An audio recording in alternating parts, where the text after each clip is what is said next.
qaar ka mid ah jahliyadda haweenka ka soo jeeda gobollada Sool iyo Cayn ee ku dhaqan gobolka Cardiff ee dalkaasi Ingiriiska ayaa deeq lacageed waxa ay soo gaarsiiyeen qaar ka mid ah dadka danyarta ah ee ku dhaqan gobolka Cayn gaar ahaan haweenka korsada carruurta agoomaha ah kuwaasi oo ay si baan u saameeyeen abaaraha ka jira dalka Soomaaliya gaar ahaan gobolka Cayn deeqdan lacageed oo cadadkeeda lagu sheegay 2,000 oo dollarka Mareykanka ah ayaa waxaa maanta loo qaybiyay qoysas tiradoodu ku dhowdahay 50 qoys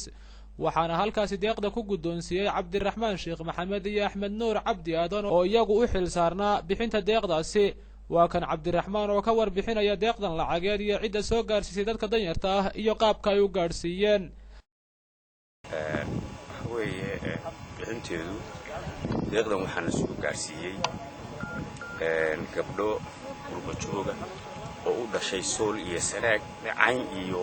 Sool iyagoo ku soo magacaabay antida dadka agoomaha ah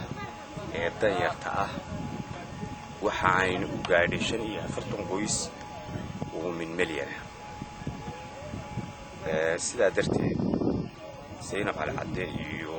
gabadha kale magaceedii waa gabdho badan gabadhaas aan soo gaarsiyo abaabula ka ahayd iyagana mahad ballaaran ayaan ugu celinaynaa aakhire iyo adduunba ilaahay inuu xasanaad iyo khayraad ka siiyo baanu ka rajaynaynaa kale oo leenahay baahidu maanta oo qura maahan markana oo qura maaha markii horena idima aanan sheegin oo idima aanan xasuusin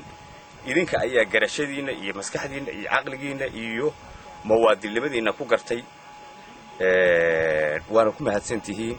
imikana ha ilaawina ayaan dulaan